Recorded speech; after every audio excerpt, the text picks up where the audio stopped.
मैं अनुज बत्रा एक बार फिर से आपका स्वागत करता हूं इंडिया फर्स्ट चैनल पे। मेरे सभी सदस्यों को जय हिंद। आज हम जिस टॉपिक के बारे में बात करने वाले हैं वो है, did Mohammad Yunus try to destabilise Dhaka. क्या मोहम्मद यूनिस ने ढाका को डिस्टेबलाइज करने की कोशिश करी है? ढाका बांग्लादेश की राजधानी, अगर ढाका डिस्टेबलाइज होता है तो पूरा बांग्लादेश डिस्टेबलाइज है। ये न्यूज लिया हमने द टाइम्स ऑफ इंडिया, और ये जो इंटरव्यू है ये दिया है खुद प्रेसिडेंट शहाबुद्दीन ने। उनका कहना है कि मोहम्मद यूनुस ने उन्हें पूरी तरीके से डार्क में रखा है, और इसमें जो भी मतलब जो एक्सपर्ट्स का मानना है, इसके अंदर जो भी कारण रहे हैं उनके पीछे रहा है वेस्ट और यूएस। ये कैसे है, शायद आप आने वाले इस वीडियो में से लिंक कर पाएंगे कि मैं ऐसा क्यों कह रहा हूँ या एक्सपर्ट्स का ऐसा क्यों मानना है। पहला, शहाबुद्दीन ने एक इंटरव्यू दिया है जिसमें उन्होंने बताया है कि मोहम्मद यूनुस ने पूरी ताकत लगा ली थी बांग्लादेश को डिस्टेबलाइज करने के लिए। आप कहोगे किस तरीके से? इस तरीके से लगाइए कि एक प्रोटोकॉल होता है जिसके अंदर मान लीजिए कोई भी पीएम या फाइनेंस मिनिस्टर, एग्जांपल लेता हूँ, फाइनेंस मिनिस्टर है, उन्हें अगर अपना बजट जब पेश करना होता है तो उससे पहले प्रेसिडेंट की परमिशन लेनी होती है। एक तरीके से एक प्रोटोकॉल होता है जहाँ पे वो साइन कराने जाती है। दूसरी बात, मान लीजिए प्राइम मिनिस्टर है, उसकी कोई भी विजिट होती है किसी फॉरेन में, तो इससे पहले उन्हें बताना होता है कि हमारी विजिट है, जिसकी परमिशन लेते हैं, और आने के बाद वो अपना जो भी एजेंडा वहां पे डिस्कस होता है वो उन्हें बता दे, फाइल उन्हें सबमिट की जाती है। मोहम्मद यूनुस ने पूरे 14 से 15 फॉरेन विजिट्स कर लिए, पर एक भी प्रोटोकॉल प्रेसिडेंट शाहबुद्दीन के साथ डिस्कस नहीं किया, उन्हें बताया नहीं गया, उनसे कोई परमिशन नहीं ली। ये विजिट्स कहाँ थी, ये भी आपको आने वाले टाइम में यानी वीडियो में पता चलेगा।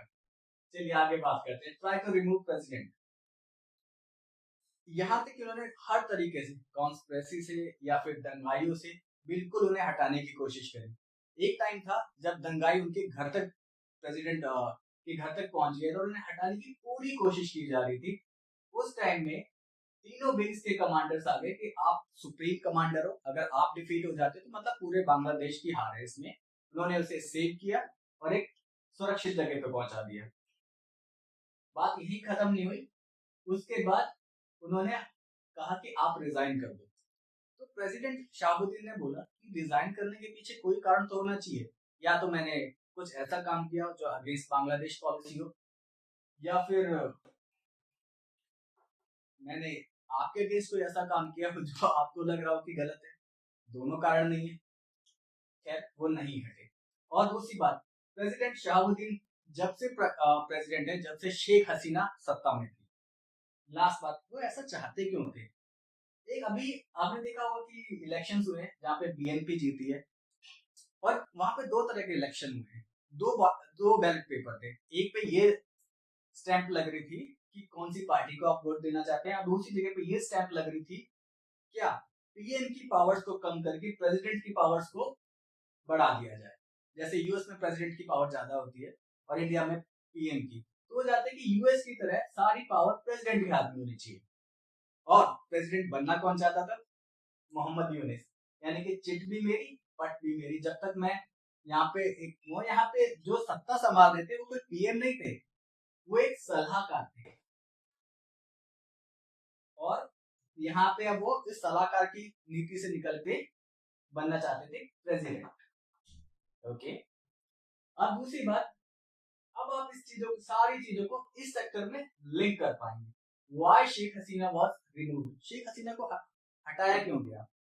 शेख हसीना ने बताया था कि उन्हें एक कॉल आई है जहां पे उनसे बोला गया है कि आप बांग्लादेश में हमें एक मतलब एक लैंड या एक एरिया दीजिए जहां पर हम अपनी मिलिट्री बेस बना पाए।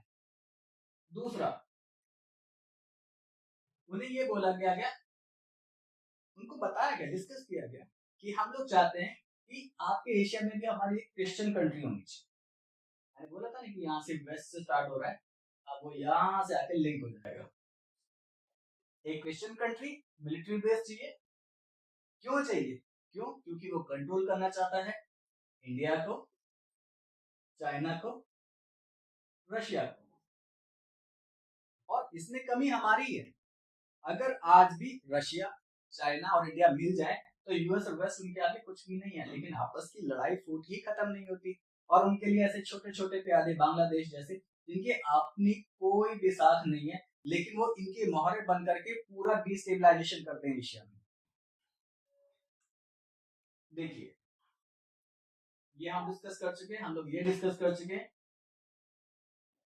बिल्कुल।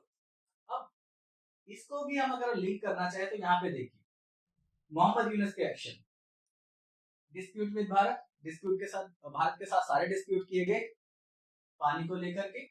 माइनॉरिटीज के ऊपर जो अटैक किया गया, किस तरीके से अटैक किया गया शायद सारी दुनिया को पता है। भारत में तो एक सबने शायद कुछ ना कोई वीडियो जरूर रिसीव किया होगा, जिसे देख शायद देख पाना भी मुश्किल होगा। पूरी वीडियो देखने से पहले ऐसा लगता है कि शायद बंदा फोन ही बंद कर देता है, इतनी निर्दयता से उन्हें मारा गया। Atrocity on the minorities, this is the part of that one. 14 से 15 विजिट टू फॉरेन। फिर मैं सेम चीज को रिपीट कर रहा हूं, लेकिन इसका लिंक आप यहां से करिए। अभी अगले महीने यूएस ऑफिशियल्स आ रहे हैं बांग्लादेश में। डील किस पे करना चाहते हैं? डील करना चाहते हैं GSOMIA एंड ACSA। ये दोनों क्या है? ये दोनों है कि जब भी यूएस को जरूरत पड़ेगी, बांग्लादेश अपनी लैंड देगा मिलिट्री बेसिस के लिए, लड़ाई करने के लिए। अब आप समझ सकते हो, शेख हसीना को हटाया गया। शेख हसीना ने ये क्लेम किया था, यहाँ पे मोहम्मद यूनुस को यहाँ पे डिप्लॉय किया गया, और जो काम शेख हसीना ने नहीं किया वो मोहम्मद यूनुस से कराया जा रहा था। अब दूसरी बात, अगर आपको कुछ दिन पहले आपने न्यूज पढ़ी हो तो मिलिट्री ने बोला था कि अब बहुत टाइम हो चुका है, आप इलेक्शन कराएंगे। जब मोहम्मद यूनुस पूरी तरीके से भड़क गए थे, जरूरत क्या है? अरे भाई क्यों जरूरत नहीं, आप बिना इलेक्शन के यहाँ पे बैठे हुए हो और इलेक्शन के नाम पे आप भड़क रहे हो। और दूसरी बात, क्योंकि उनको पता था कि ये आगे रिजल्ट क्या आने वाले हैं। आप रिजल्ट देखिए, अभी जो इलेक्शन हुए BNP जो कि अपोजिशन की पार्टी थी जब शेख हसीना सत्ता में थी, उसे मिले 50% वोट और सीट मिली है 2 से 9। जुमेते इस्लाम उसे मिला 32% का वोट और सीट मिली है 77। और वो पार्टी जिसने ये पूरा कांड किया था मोहम्मद यूनुस के लिए फॉरेन से पैसा लेकर के, उसे मिला है 3% वोट और 6 सीटें। यानी कि कोई कन्विंस नहीं कर पाया कि यहाँ पे जो इतना सारा तख्ता पलट किया गया था या शेख हसीना को जान से मारने की कोशिश की गई थी और मोहम्मद यूनुस यहाँ पे रिफॉर्म्स करने के लिए आए थे, कुछ भी साबित नहीं हो पाया। सिर्फ 3% के वोट मिले और 6 सीटें मिली हैं। तो अब आप देखिए किस तरीके से वेस्ट ने बैठे बैठे एशिया में डिस्टेबलाइजेशन करा दिया।